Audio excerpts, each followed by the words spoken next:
Q Acoustics M2 Soundbase review. This no-frills speaker delivers. England is known for many things. Big Ben, red buses, tea, the Beatles, and of course high-end audio. Q Acoustics is following that rich tradition by delivering great-sounding, high-value speakers. Q Acoustics is well known in the UK, but the company is a new player in the US market. The M2 Soundbase is my introduction to its product line, and I am impressed. The M2 Soundbase seeks to solve the glaring problem of modern TVs, horrible built-in sound. The M2's primary function is to make dialogue intelligible, give movie and TV programming dynamics and impact, and provide basic audio streaming. This is a product whose focus is delivering sound quality over bells and whistles, and it delivers. The M2 has a downward-firing subwoofer and two balanced-mode radiators along the front. Off-axis performance is exceptionally good. If your favorite chair is off-center or you have people visiting, everyone will feel like they are sitting in the room's sweet spot. The difference between a soundbase and a soundbar. The M2 is a soundbase, which differs slightly from a soundbar. While a soundbar can be hung on a wall, a soundbase is intended to be put directly under a TV and, as its name implies, act as a base or support. You can't hang a soundbase on a wall, but you can put it on top of or inside a cabinet. Q Acoustics M2 Soundbase will support most modern TVs. Setting up the M2 is very straightforward. I had it connected and ready to go in a matter of minutes. I connected my Oppo UDP203 Ultra HD Blu-ray player via Toslink Optical and connected the M2 via HDMI to my TV. The M2 supports HDMI's audio return channel, ARC, so that it can send audio over the same HDMI cable back to the speaker. Your TV must support ARC and you typically need to enable HDMI SAC on your TV for this feature to work. I connected the M2 via Bluetooth to my iPhone 7 instantly, but I had problems using NFC Bluetooth pairing with my Sony NWZA17 Hi-Res audio player. When you have devices that support NFC pairing, all you need to do is tap the two devices together and they pair instantly. In this particular case, the Sony kept telling me that it was incompatible with the M2. I never resolved this NFC issue, so I can't opine if the problem lay with the Sony or the M2. The Onukalakis NFC pairing didn't work with my Sony Hi-Res audio player. I should note that the M2 comes with an HDMI cable and a power cord, but no optical cable. To reinforce how new Q Acoustics is to the US, my review unit was shipped directly from England and came only with European power cords. I had to use a European to U.S. adapter to get the soundbase powered up.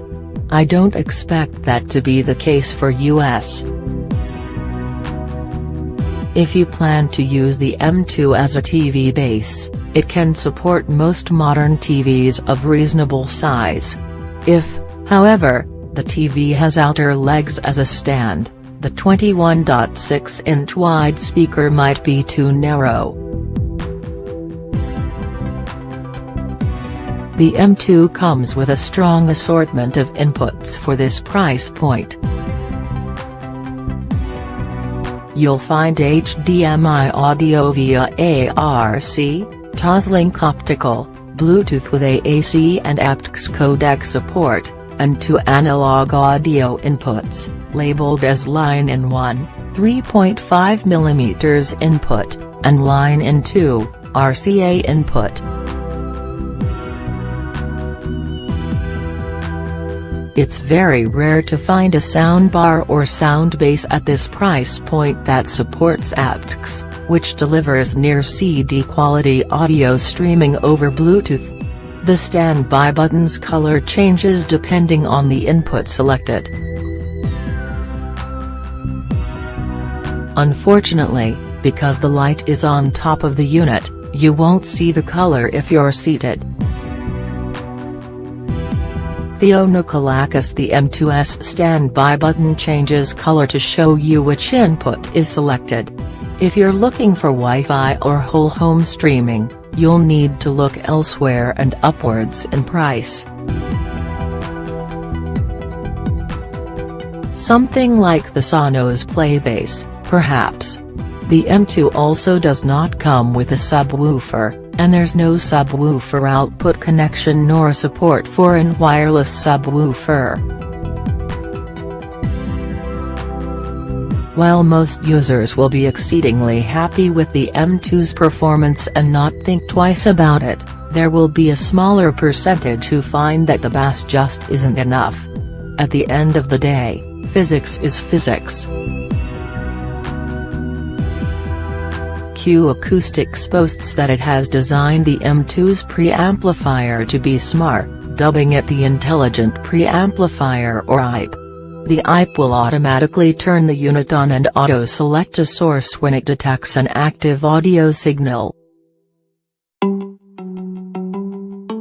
I also appreciated the fact that Q Acoustics provides a prioritized hierarchy of sources. In other words, if 2 inputs are active at the same time, the M2 will prioritize one active input over another. First priority is given to an active HDMI source, second to the Toslink optical input, Bluetooth is third, and finally analog line-in-1 and line-in-2. You can of course override auto source select by pressing the source select button on the remote or the speaker itself. The Acoustics input options on the back of the M2 Soundbase. When there's been no active audio for a predefined amount of time, the M2 will automatically go into standby. For HDMI sources, the M2 will honor HDMI set control, and for optical signals, the M2 will power on when the red optical light comes on or go into standby when the optical light goes off. For analog signals, the off time is 20 minutes. The only caveat to this automated setup is if you connect your TV via optical cable. Some TVs will continue to send an optical signal even when the TV is in standby. In such cases, you'll need to put the M2 into standby using the remote. The M2 has another feature called low source gain, LSG, which you can enable with a rear switch on the back of the unit. Position 1, the default, provides no gain to the incoming signal. LSG Position 2 provides a 6 dB gain for optical and HDMI sources should their output be lower than expected. Typically, you'll never need to use this feature with hi-fi equipment. Speaking of gain, you can adjust the volume of each source independently, which can come in really handy. Once you set a volume for a particular source, The M2 ZIP will remember the volume level that you had set and return to that volume level when you reselect that source. Theonocolacus. There is an effective X switch to compensate for sound base placement.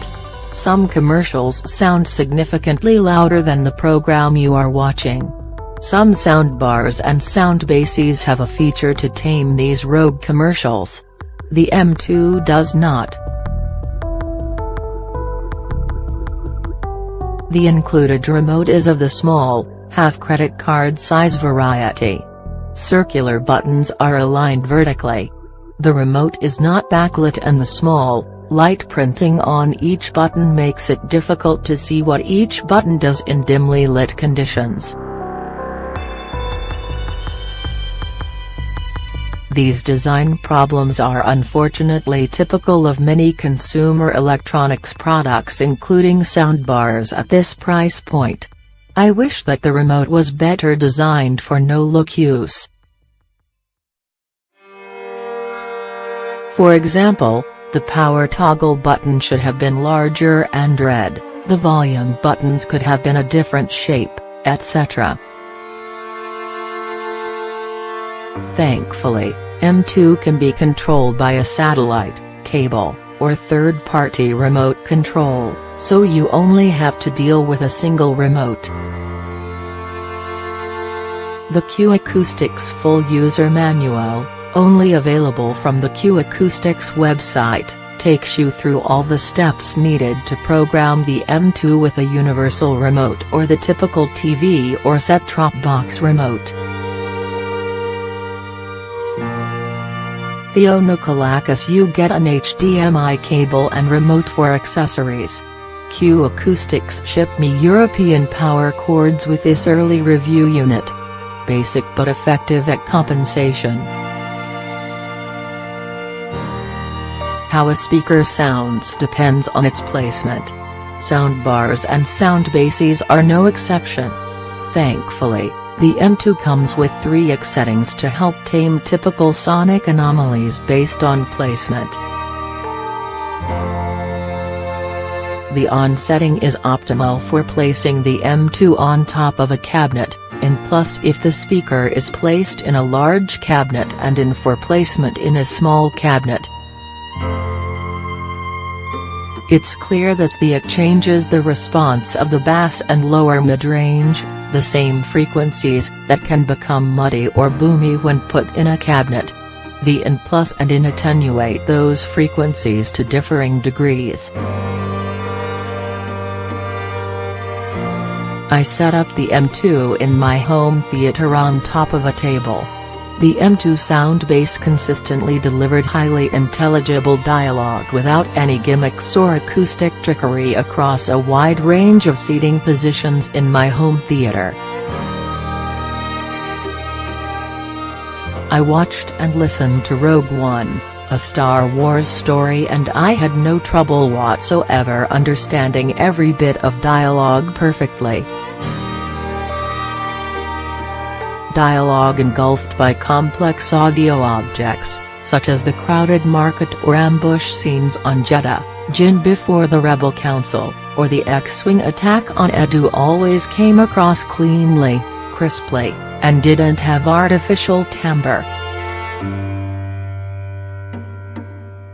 You'll be surprised how many soundbars struggle with these elements.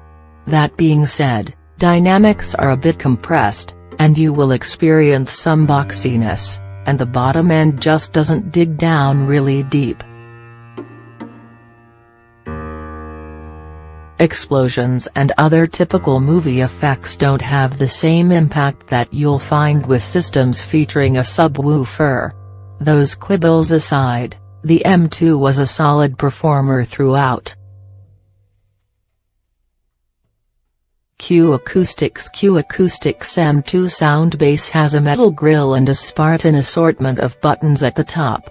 A solid package, top to bottom. The Q Acoustics M2 Soundbase aims at just one thing, delivering highly intelligible dialogue and superb audio. If you're looking to upgrade your TV's built-in audio experience at a very reasonable price, you just cannot go wrong with the M2. To overcome the M2's major shortcomings, compressed dynamics and lack of deep bass, you'll need to spend significantly more money. But, if you're looking for a sound base that delivers a solid value at a killer price, the M2 is a great choice.